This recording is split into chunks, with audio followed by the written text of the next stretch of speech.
Hello, हाय, नमस्कार मैत्रिणींनो. पुन्हा एकदा शंभूज क्रिएशन या चॅनलवरती तुमचं अगदी मनापासून स्वागत आहे. हे बघा, आज आपण 38 साईजच्या कटोरी ब्लाऊजची पेपर कटिंग बघणार आहोत. तर हे मेजरमेंट आहे, या मेजरमेंटनुसारच आपण कटिंग बघणार आहोत. तर शोल्डर आहे आपले 15 इंच, उंची आहे 15, छाती 38 आहे, कमर 30 आहे, पुढचा गळा 6.5चा आहे, मागचा बेल्ट आहे जो तो आपला 3.5चा तयार आहे, बाही आहे 3.5ची, दंडघेर 7 इंच आहे, शोल्डर टू अपेक्स 11 आहे, अपेक्स टू अपेक्स 7.5 इंच आहे, रेडी शोल्डर 2.5 इंच आहे, म्हणजे तयार शोल्डर. त्यानंतर बघा, आता हे आपण अशा पद्धतीने पॅटर्न ड्रॉ करून घेतले. तर हा आपला फ्रंट पार्ट असणार आहे, फ्रंट पार्टला आय हुक पट्टी असणार आहे, अशा पद्धतीने आपला पॅटर्न असणार आहे. तर हे बघा, एक कटोरी ब्लाऊजचा ड्राफ्टिंग आहे. त्यानंतर मी इथं हे मेजरमेंट लिहून घेतलं आहे आपला शोल्डर मायनससाठी.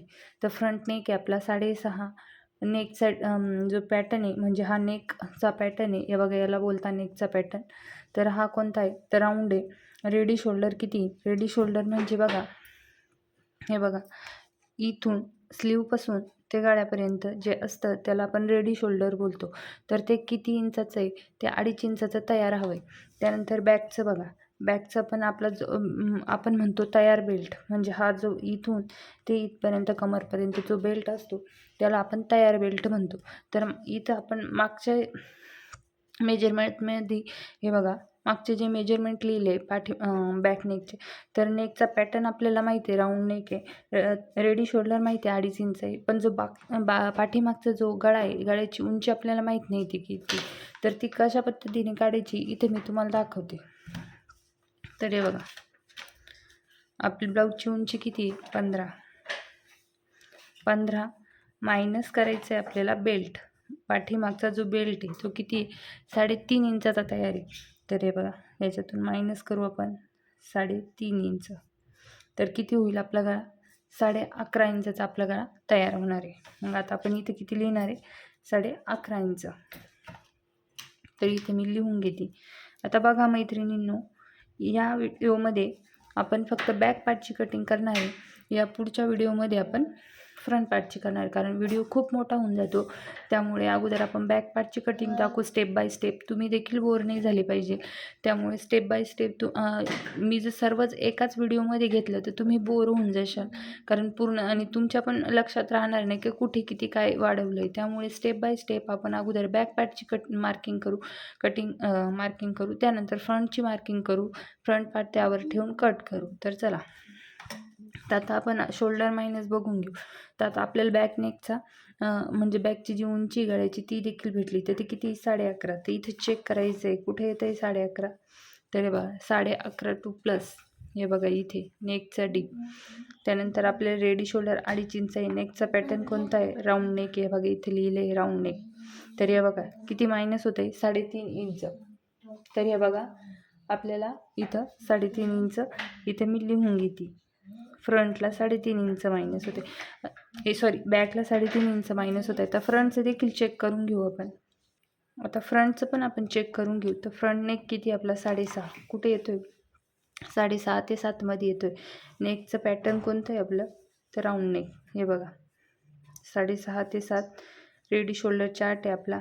2 पासून ते 2.25 पर्यंत, म्हणजे तुम्ही यात कोणता पण शोल्डरचा 2 घेऊ शकता, 2.25 घेऊ शकता, 2.5 घेऊ शकता, 2.25 घेऊ शकता. तर एवढ्यासाठी आपण हे मेजरमेंट वापरू शकतो. तर हे बघा फ्रंटला आपलं मायनस होतं आहे 2 इंच. हे बघा इथे 6.5 ते 7 मध्ये नेक डीप येतो आहे आपला. राऊंड नेकमध्ये मायनस होतं आहे 2 इंच. ते इथे लिहून ठेवते 2 इंच. आता अगोदर आपण बॅक पार्ट ड्रॉ करणार आहोत.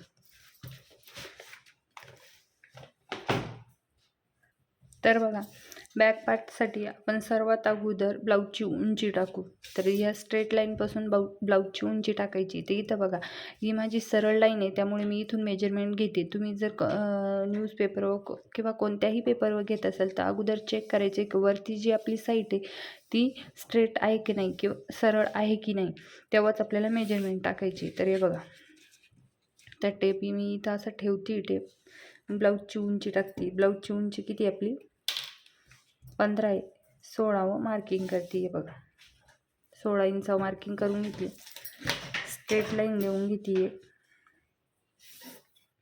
त्यानंतर आपल्याला शोल्डरची मार्किंग करायची. शोल्डर किती आहे आपले, तर हे बघा शोल्डर आहे आपले 15 इंच.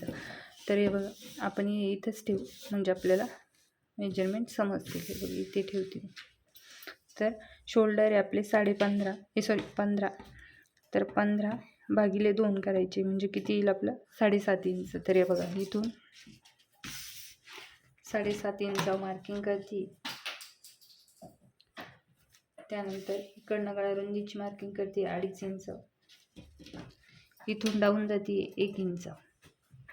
आता हे कंपल्सरी तुमची चेस्ट किती पण असू द्या किंवा शोल्डर किती पण असू द्या, पण तुम्हाला इथून 1 इंच डाऊन जाणं आणि इकडनं गळा रुंदीचं मार्किंग 2.5 इंच हे कंपल्सरी आहे. आता स्केलने आपण जोडून घेऊ.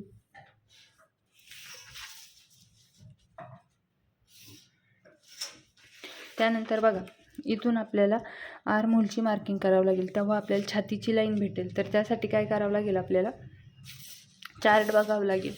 तर हा बॅक पार्ट कसा आहे आपला डीप नेक आहे. तर डीप नेकचा चार्ट दाखवते इथे तुम्हाला मी. तर बघा हा डीप नेक फॉर्म्युला आहे. तर आपली चेस्ट किती आहे 38. तर कोणत्या लाईनमध्ये येते, दुसऱ्या लाईनमध्ये येते. हे बघा इथे 32 ते 44 या लाईनमध्ये येते. तर हे बघा 38 भागिले करायचं आहे 6, त्याच्यात प्लस करायचं आहे अर्धा इंच 0. तर किती झालं 6 इंचाच्या वरती म्हणजे 6.5च्या वरती 2 लाईन. किती 6.5च्या वर 2 लाईन. तर हे बघा आता इथून जे डाऊन गेलो आहे आपण, तर तिथून आपल्याला मेजरमेंट टाकायचं आहे.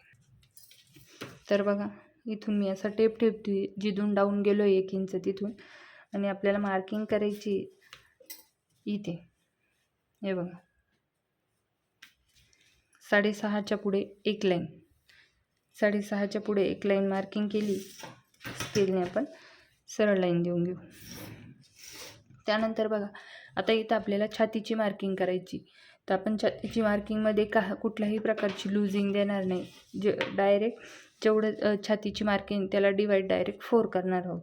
तर बघा 38 भागिले 4 तर किती आलं 9.5 इंच. तर हे बघा 9.5 इंचावर इथून मार्किंग करते. पुढे शिलाई मार्जिन घेते 1.5 इंच. तुम्ही तुमच्या चॉईसनुसार घेऊ शकता, तुम्हाला पाहिजे तेवढी. मी 1.5 इंच घेतली. त्यानंतर कमरची मार्किंग करायची. कमरच्या मार्किंगला देखील आपल्याला कुठल्याही प्रकारची लूजिंग द्यायची नाही. तर हे बघा कमर किती आपली 30 भागिले 4 करायचं. तर किती आलं 7.5 इंच. तर हे बघा इथून मी 7.5 इंचावर एक मार्किंग करते. बॅकला टक्स घेणार आहे मी 1 इंच. तर डीप नेक आहे त्यामुळे बॅकला टक्स घेते. पुढे शिलाई मार्जिन 1.5 इंच. स्केलने आपण जोडून घेऊ. त्यानंतर इकडे देखील सेम जोडून घेते. त्यानंतर बघा आपल्याला डीप नेक आहे त्यामुळे शोल्डर मायनस करावं लागेल. तर इथं आपण अगोदरच बघून घेतलं आहे की किती मायनस करायचे. तर बॅक पार्ट ड्रॉ करतोय. बॅकला किती करतोय मायनस 3.5 इंच. तर हे बघा शोल्डर किती तयार आपले 15 इंच. 15मधून मायनस करायचे आपल्याला 3.5 इंच. तर किती उरले 11.5 इंच. तर भागिले याला 2 करायचे. किती आलं 5.25. तर हे बघा इथून आपल्याला 5.25 मार्किंग करायची. हे बघा इथून 5.25 मार्किंग करायची. इकडे देखील सेम 5.25 मार्किंग करते मी. स्केलने आपण लाईन बनवून घेऊ. या लाईनचं आपल्याला सेंटर काढायचं आहे. तर सेंटरवर एक मार्किंग करायची. बघा जिथून डाऊन जी क्रॉस लाईन आहे ते छातीची लाईन असे टेप ठेवायचा आणि इथं मार्किंग करायची आपल्याला. हे बघा सेंटरवर मार्किंग करून घेतली. त्यानंतर क्रॉसमध्ये मार्किंग करायची 1 इंच. आपली चेस्ट जर 40च्या आत असेल बॅकला करतो आपण 1 इंच, फ्रंटला करतो 1.5 इंच. समजलं. तर आता फ्रेंच कवने आकार देऊन घ्यायचा आहे आर्महोलचा. आहे बघा अशा पद्धतीने झालं. त्यानंतर बघा अशा पद्धतीने स्केल ठेवायची. अगोदर आपण शोल्डर मायनस करून घेऊ. तर हे बघा इथे चेक करायचं आहे किती मायनस होते, तर तेवढंच आपल्याला इकडे देखील सेम मायनस करायचं आहे. आपल्याला स्केलने लाईन बनवून घेऊ. त्यानंतर बघा स्केल तुम्हाला छातीच्या लाईनच्या अर्धा इंच वरती ठेवायची. तुमचा गळा जर या स्केलच्या खाली जात असेल तर तुम्हाला मायनस करायचं आहे वरतून अर्धा इंच. तर आपला गळा स्केलच्या खालीच जाणार आहे, कारण बॅकचा गळा आपला किती आहे हे बघा इथे 11.5 इंचचा आहे, त्यामुळे छातीच्या लाईनच्या खालीच जाणार आहे तो. त्यामुळे आपण वरतून किती मायनस करणार आहे, अर्धा इंच. तर हे बघा हे सेम आहे. तुमचा गळा जर छातीच्या लाईनच्या खाली जात असेल तर तुम्हाला मायनस करायचा अर्धा इंच. सेम आहे, तुमची साईज कोणती पण असू द्या. स्केलने आपण लाईन बनवून घेऊ. त्यानंतर बघा आपले शोल्डर हे सरळ नसतात. असे शोल्डर सरळ असतं का, नाही, त्यामुळे ते थोडे क्रॉसमध्ये असतात. हा जो आर्महोल ड्रॉ केला आहे त्या लाईनवर आपण असं 2 लाईन इतकं इथे मार्क करणार आहे बघा इथे, समजलं. त्यानंतर रेडी शोल्डरची मार्किंग करायची. रेडी शोल्डर किती आहे, 2.5 इंच आहे, तर 3.5 इंचावर मार्किंग करते मी हे बघा इथे. आणि आपण स्केल इथे जे क्रॉसमध्ये इथे असं जॉईन करून घेऊ. तर बघा ही बॅक पार्टची आपली एवढी ड्राफ्टिंग झाली.